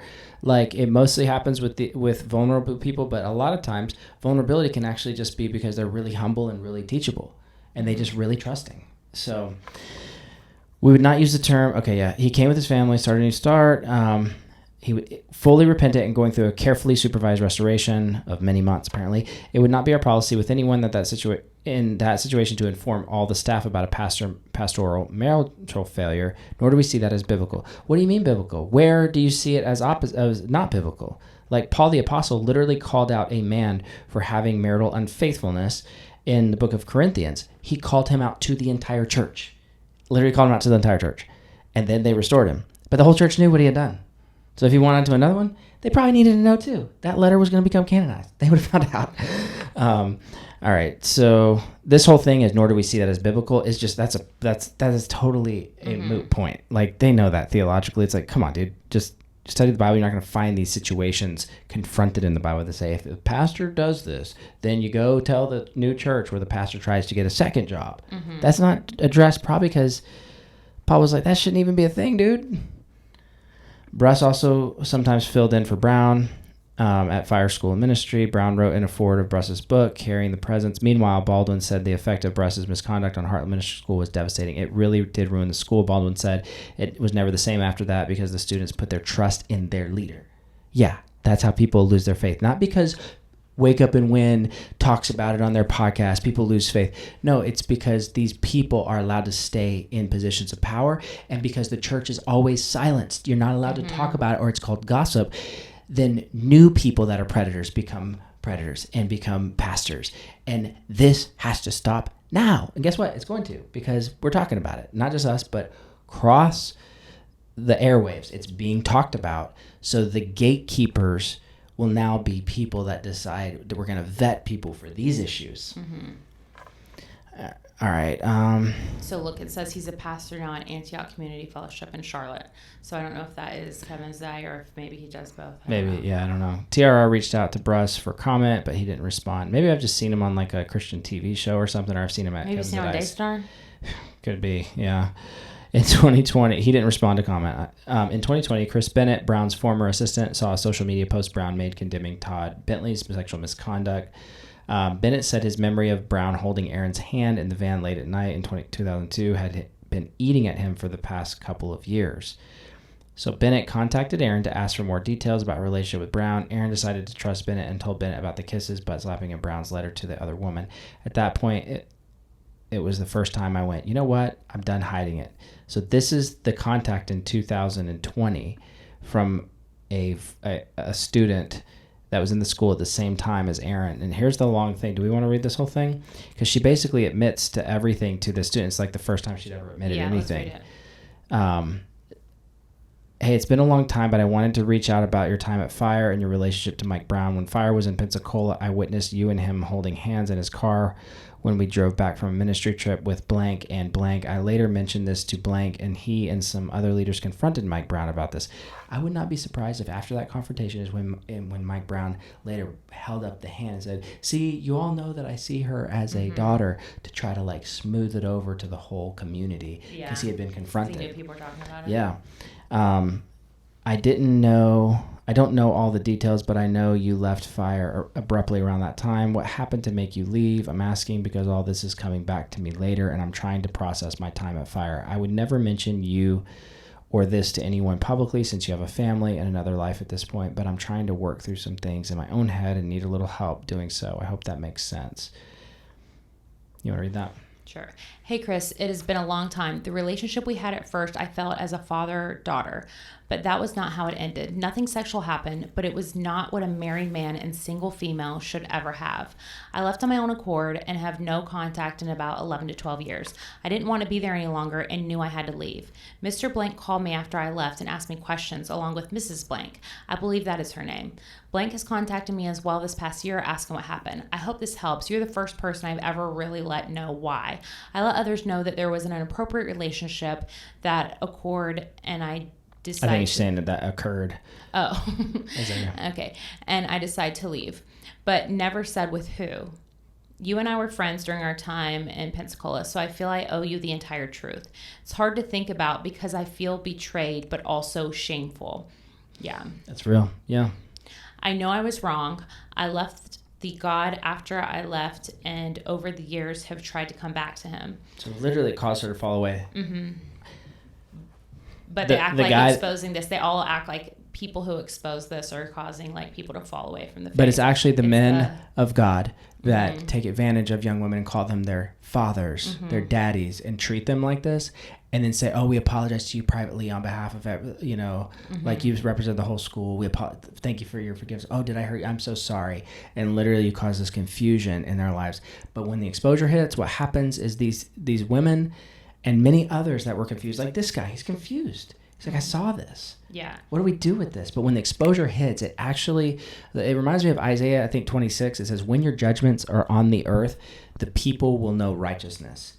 When your judgments are on the earth, the people will know righteousness. I want to just say this, like, to our audience and to anybody watching, when the judgments of God are in the church and these sins are exposed and it's laid out in the open for all to see, then people's hearts can be restored to the Lord because they could go, oh, I was confused, but I was manipulated, or I was like, they can start to see clearly and get their eyes off of people and be like, well, that was just an evil person. But what God did in my life at that time was the Lord, and he's still with me today.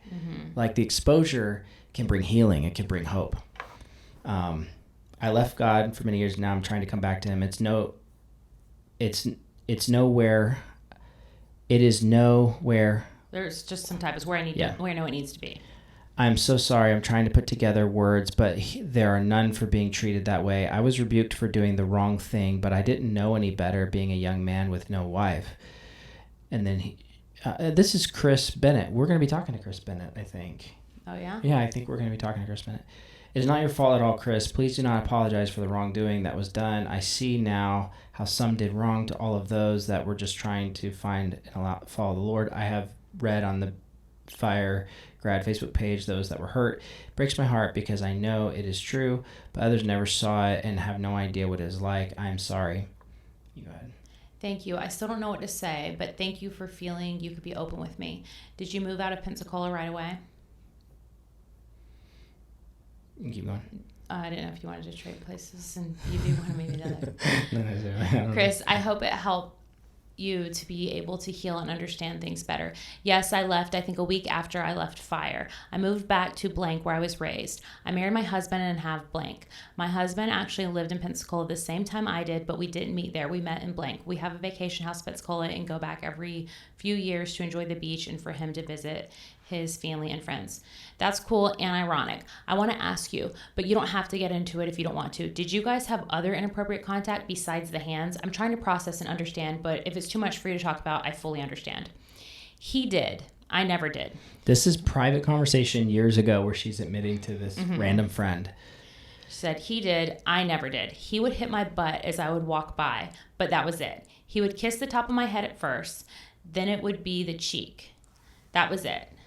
Chris, I know for a fact he had another inappropriate relationship with a woman at Brownsville. This is about when I started realizing I had to leave. I did confront him and showed him the notes I found at his house while I was house sitting for him. He admitted it, and I had a talk with him and Nancy. They said I was basically representing the entire student body and asked for forgiveness. I said okay and never spoke of it to anyone, capital letters. There was nothing in the journal about a sexual affair, but more of them talking and fantasizing about it. When she would come drop by Fire, the way he acted when still, after I asked him about it, it didn't look good to me. Honestly, don't believe it ended when he said it did. Okay, can I say I honestly cannot believe I'm telling you any of this. This has been my secret for almost 20 years. Please feel free to ask me questions. I have nothing else to hide. You know the worst part.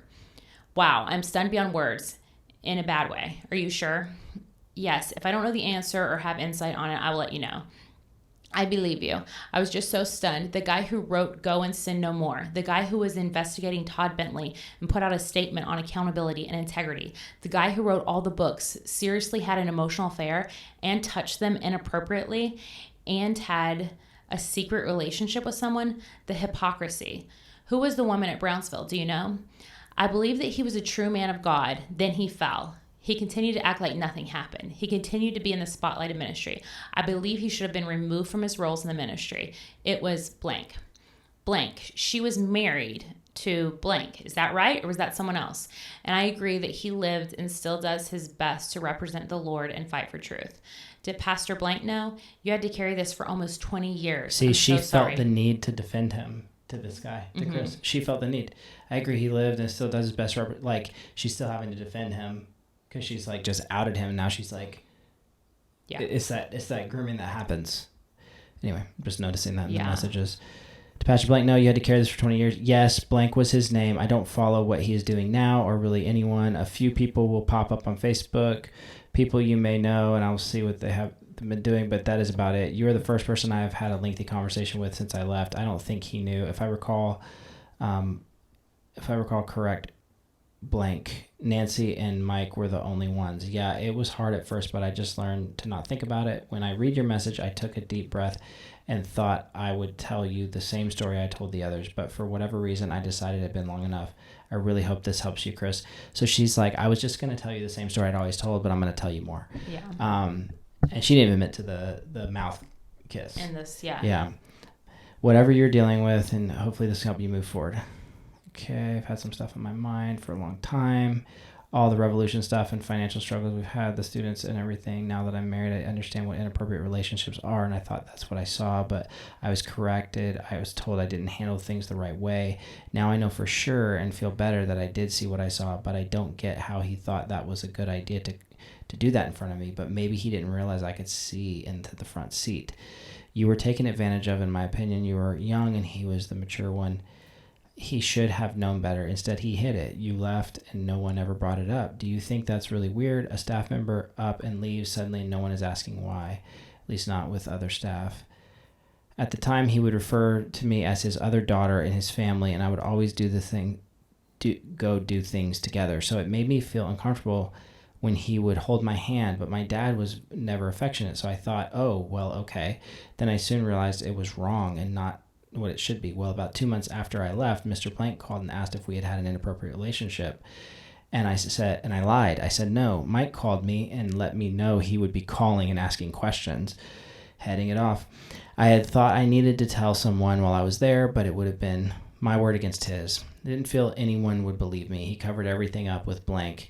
No one knew, so who would say he couldn't make them believe his word? Chris, you saw what you saw and knew it wasn't right. You did the right thing going to another leader. I am sorry you were not believed. He called you and told you blank was going to call? Yes. And you found the letters between DB and blank? That's crazy. I don't want to drag you out for this. Sorry, I'm still shocked. They were not letters. He wrote everything down in a pad of paper, everything he said to her, everything she said to him. That was his confession, I guess. I'm sure it was burned after I found it. You want to read some? This is long. Do you want to keep going? I think it's almost finished. Oh, wow. He always wrote stuff down in his journal. I remember. I want to ask how you would feel if I brought this up to someone like blank. If you would rather me not do that, I would understand. You've already shared more than I expected, and I appreciate that you feel comfortable doing so. This helps me a lot. She said, it will all be denied. I know it. Are blank and him still close friends? They aren't that close, so I forgot you didn't know what happened with blank and blank. Or do you? No, I don't know. And then he goes on for a bunch of stuff that's blocked out. We don't know what happened. Okay, yeah, maybe we're done here. Yeah, let's go back. All right. Okay, so that was Chris Bennett, and then Aaron, for the first time, tells him... Which he was the one at the beginning of the story who confronted Dr. Michael Brown, and then he got drugged for it, basically. Yeah, got drugged for it because he should have gone straight to Dr. Michael Brown, not versus to another a leader. Yeah. So he was the bad guy. Yep. Always the bad guy. And then he's lived with that and the confusion of what an adult male leader is supposed to act like. And now he's married and has kids. He's like, wait, that was strange. I would never do that. I would never let a girl sit on my lap or slap her on the butt or hold hands with her. Not if I'm a married man. That's a woman half my age. It's like, yeah. Aaron decided to trust Bennett and told her about the kisses, about slapping Brown's letter to the other woman. Okay, let's see. That's all the quotes from what we just read. Bennett told TRR. Brown explained the note Aaron found. Brown reportedly claimed that she had said something inappropriate that caught him off guard, so he wrote it down. Bennett said Brown told him the Brown stopped being friends with the woman and her husband after that, but when he pressed Brown for further details, Brown said he couldn't remember. Bennett also urged Brown to publicly confess to the physical interactions with Aaron, which Brown didn't do. So that's what he told. Bennett told Brown to confess publicly. Mm-hmm. That's bold. Like back then, when he was a kid and this was a grown leader. Last November, as Brown was involved in talks about a third-party investigation of Mike Bickle, Londa Parker texted Brown. She wrote that Brown also should have been subjected to a third-party investigation for inappropriate interactions with Aaron. Brown disagreed, texting back, the reason for a third-party investigation is because of the charges of adultery or criminal behavior, obviously none of which apply to me, thank God. Did you see what he did? He just drew a line, same way of affairs, all this stuff. They draw this line. Well, third party should only come when there's adultery or criminal investigations. Like, bro, butt slapping a 19-year-old. Yeah. Kissing, all that stuff. All right. Parker wrote back, I think my point is that Mike Bickle is denying the accusations. The need for an investigation is to find the truth. Brown told Parker the difference is that Aaron had told Fire Leader at the time that nothing sexual happened between them. Brown added, and of course, I will keep our interactions private as I know you will. This is what they do. Yes. Oh, just FYI, our email is private. It's like, these people don't care. They actually would like it to go public. Yeah. You're the one that doesn't want to. He's acting like he's doing her a favor. I'll keep our interaction private, as I know you will. However, Parker instead shared the text with TRR. And this is one of the women that reached out to us initially that said, basically, you guys are onto something. Stick with it. Yeah. A couple months ago, Gladstone heard about the butt smacking and kissing allegations and confronted Brown for the second time. So this is like recently. I addressed him for never telling us, the four main leaders. He apologized for that. And then he assured me that all is well. He said that he took care of it, whatever it was that was going wrong in him.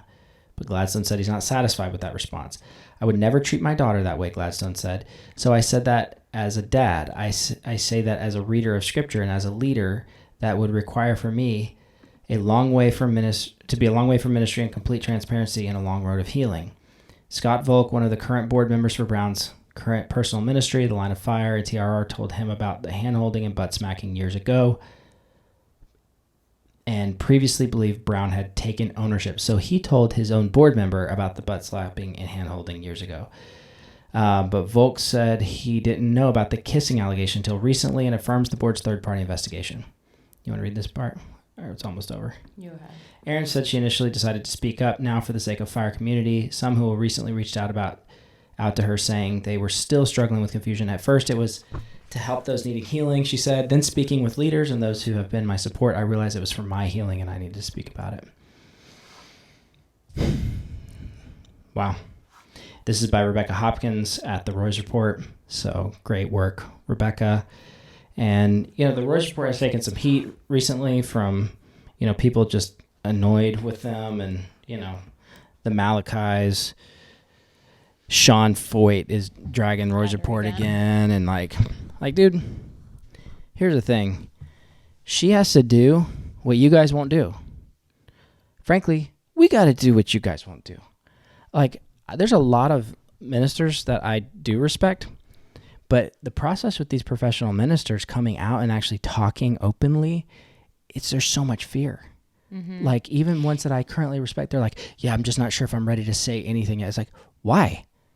Mm-hmm. What is so ingrained in you that you're not going to call out impropriety in the ministry, spiritual abuse, prophetic manipulation, essay, like what? Like, anyway. Yeah, it's really twisted. It's very twisted, especially like Malachi saying that it's demonic. What Julie Roy says is demonic and it's evil and she's the accuser.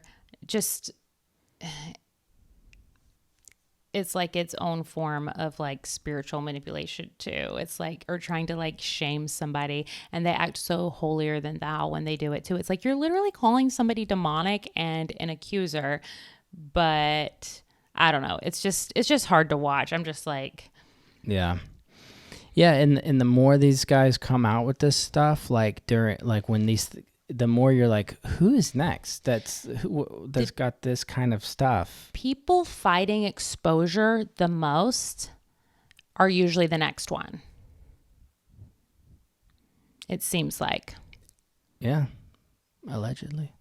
Well, I'm just saying what we've witnessed, what we're watching. It's like the people fighting exposure are usually have a reason for that because they don't want to be exposed. Yeah. Yeah. Well, I'm very thankful that Erin came out with her story. Yes. Thank you, Erin. And for those of you that have been annoyed at us for saying anything, even alluding to that Dr. Brown might not be perfect in all of his ways, we have an apology email set up at... Kidding. No, totally kidding. But, frankly, it's good to believe the best in people. It's true. It's good to believe the best in people. And frankly, I have until I got a couple of confirming reports from trusted people. And I went, oh, shoot.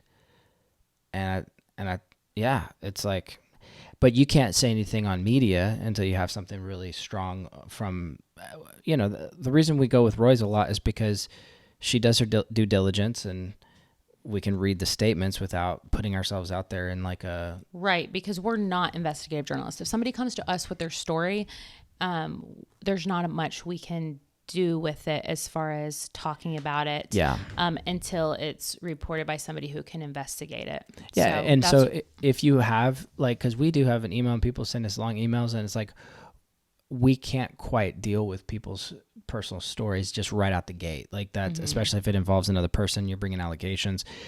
Like for your protection, actually, for our protection, I'd say go to somebody like the Roy's or go to a media source that you trust. It doesn't matter. It can be anybody that you trust. But yeah, so thank you for coming out, Erin, and we appreciate, all the people that spoke up, and we'll probably do another one on this story as things develop. And this is probably like a little bit of, I don't know, not closure, but a missing piece of the puzzle for everyone that has been watching the IHOPKC scandal for the past year of being like, oh, because Dr. Michael Brown was a very confusing piece of the puzzle that everyone respected, but also like now it makes sense the way he was acting. Yeah. It's like that statement, when people show you who they are or tell you who they are, believe them the first time. Mm-hmm. Like anybody on that stage. Chris Reed, first guy on the stage. Literally, there's Michael not Brown, one person second guy that on the stood on stage. that stage defending Mike Bickle, or even just being a messenger of like anybody that stood up there has had something sketchy happen or come out. Yeah. So it's not looking good. Yeah. But there is that investigation happening right now that IHOPKC